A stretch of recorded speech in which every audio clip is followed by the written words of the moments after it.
तो पिछले पार्ट में हमारे हीरो लिंगयुन को एक जैक टाइगर मिलता है जो कि बहुत खतरनाक होते हैं और उस टाइगर ने भी लिंगयुन को देख लिया था। तो अब लिंगयुन और वो टाइगर आमने सामने थे और इसके बाद वो टाइगर लिंगयुन की तरफ जंप करता है, लेकिन लिंगयुन किसी तरह डोज कर बच जाता है। साथ ही इसके बाद लिंगयुन वहाँ से भागता है, लेकिन हम देखते हैं कि टाइगर अभी उसका पीछा कर रहा था। अब लिंगयुन जाकर एक पेड़ पर चढ़ जाता है, जिससे वो पहली बार तो उस टाइगर से बच जाता है, लेकिन अब वो टाइगर उस पेड़ के ऊपर भी जंप करने लगा था। अब लिंगयुन भी जंप कर बचने की कोशिश करता है, लेकिन तभी टाइगर उस पेड़ पर आकर अपनी एनर्जी से लिंगयुन को नीचे गिरा देता है और फिर वो लिंगयुन के ऊपर जंप करता है। अब लिंगयुन वहाँ से हटकर भागने की कोशिश कर रहा था, लेकिन तभी वो टाइगर लिंगयुन को अपने पंजे से मारकर एक पेड़ के पास फेंक देता है। इससे लिंगयुन को बहुत ज्यादा चोट लगी थी और अब वो टाइगर लिंगयुन की तरफ बढ़ रहा था। अब लिंगयुन खुद से कहता है कि क्या ये इसका आखिरी दिन है, मगर फिर वो खुद से कहता है कि नहीं, मैं इस तरह हार नहीं मान सकता। मैं आज के दिन को अपना आखिरी दिन नहीं चुनूंगा। मैं लिंगयुन हूँ और मेरी लाइफ इतनी चीप नहीं है कि मैं इस तरीके से मरूं। और अब इसके बाद वो खड़ा होता है और खुद से कहता है कि मेरे पास भी एक टाइगर की पावर है जो कि मुझे अब दिखानी ही होगी। और अब वो तुरंत ही अपने टाइगर फीस्ट अटैक को एक्टिवेट कर लेता है। इसके बाद वो टाइगर उसके ऊपर जंप करता है और हम देखते हैं कि लिंगयुन भी अपने टाइगर फीस्ट अटैक से उस टाइगर के फेस पर इतनी तेज पंच करता है कि वो टाइगर वहां से सीधा फेंक कर एक बड़े से पत्थर पर टकराता है, जिसकी वजह से तुरंत वहीं पर खत्म हो जाता है। अब लिंगयुन खुद से कहता है कि आखिर मैंने कर ही दिखाया। और इसके बाद अब वो आगे बढ़ता है और उस बीस्ट के पास जाकर उसके पेट पर अपने चाकू से अटैक करता है। हम देखते हैं कि उस बीस्ट के पेट से एक पिल निकलकर बाहर आ गई थी। ये एक डिमन पिल है और अब लिंगयुन इसे देखकर कहता है कि ये तो सच में एक डिमन टाइगर था। और अब वो देखता है कि वो पिल पूरी तरह से नरिश है, लेकिन अब तभी कुछ आवाजें आती हैं। दरअसल कोई उसकी तरफ आ रहा था। दरअसल उन लोगों ने भी इस टाइगर की आवाज सुनी थी, इसलिए वो लोग यहाँ पर आ रहे थे। लेकिन अब लिंगयुन वहाँ से तुरंत ही भागने को डिसाइड करता है, क्योंकि वो नहीं चाहता था कि ये लोग उसे देखें।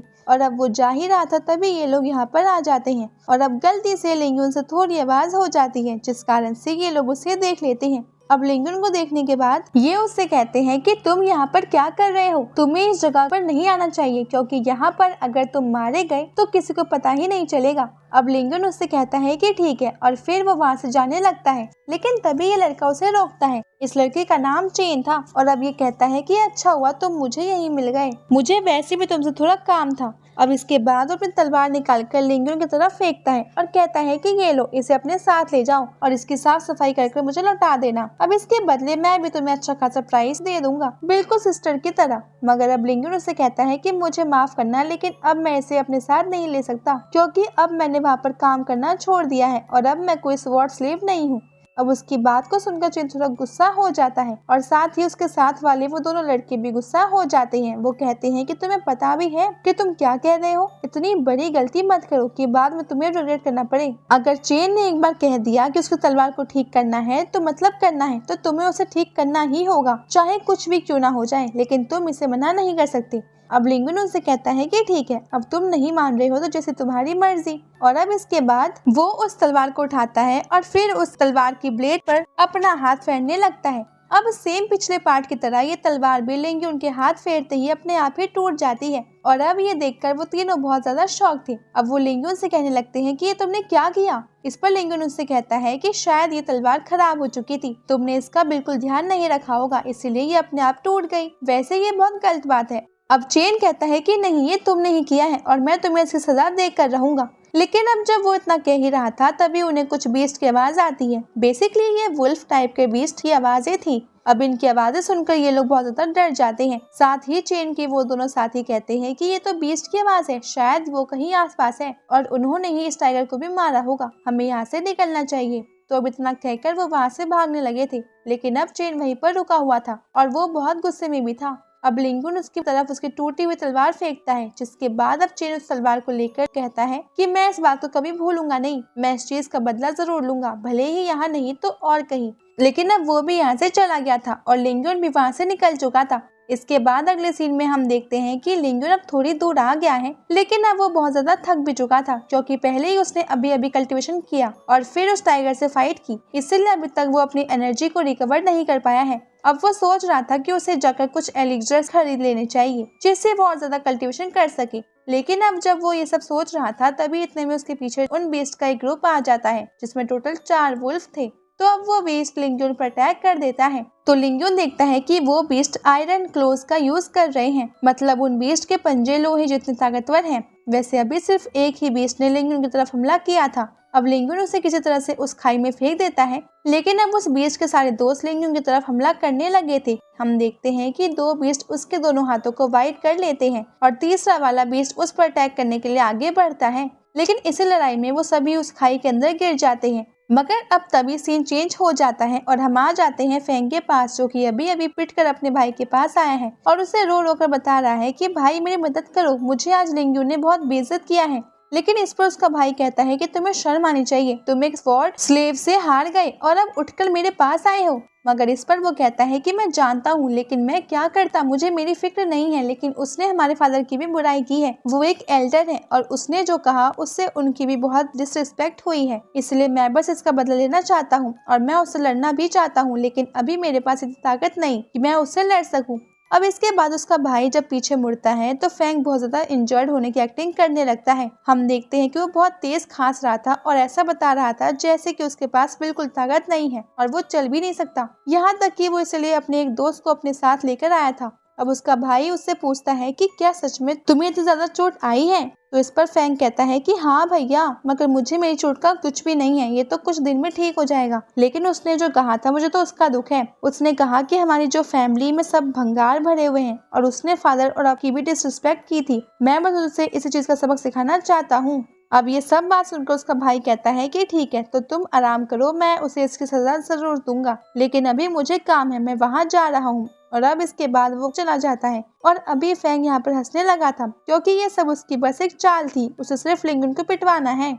इसके बाद हम आ जाते हैं उसी खाई के अंदर जहाँ पर लिंगजुन गिरा था और अभी वो बीस्ट हमें कहीं पर भी नहीं दिख रहे थे, शायद वो इतनी ऊंचाई से गिरने के कारण खत्म हो चुके हैं और अब लिंगजुन यहाँ पर अकेला ही बचा था। अब लिंगजुन अपने आसपास देखता है और उसे उस खाई पर कुछ लिखा हुआ दिखता है, जो कि वहाँ की पावरफुल विंड एनर्जी के बारे में लिखा था। और अब हमारा हीरो समझ चुका था कि इस खाई के अंदर वो विंड की स्टीम की तरह यूज कर सकता है, क्योंकि यहाँ पर ठंडक है, जिसकी वजह से अगर वो अपनी तलवार से विंड को कंट्रोल करता है तो वो स्टीम स्ट्राइक को यूज कर पाएगा। वैसे सुनने में थोड़ा डिफिकल्ट है, इसलिए हमें इसे देखकर ही समझते हैं। अब हमारा हीरो जब तलवार निकालता है तो तलवार को हिलाते वक्त वो स्टीम को कंट्रोल कर पा रहा था। दरअसल वो सिर्फ एयर को कंट्रोल कर रहा था, जो कि अभी स्टीम बन रही थी। और इस चीज से हमारा हीरो एक और नई टेक्निक सीखता है। ये टेक्निक भी बहुत पावरफुल है, इससे वो दूर से ही स्ट्राइक कर किसी को भी हाईली डैमेज पहुंचा सकता है। अब हमारा हीरो बहुत खुश था, लेकिन अब उसे याद आता है कि उसके पास बाहर निकलने का कोई रास्ता ही नहीं है। अब वो थोड़ा जोर से चीखता है और कहता है कि आखिर मैं यहाँ से कैसे निकलूं?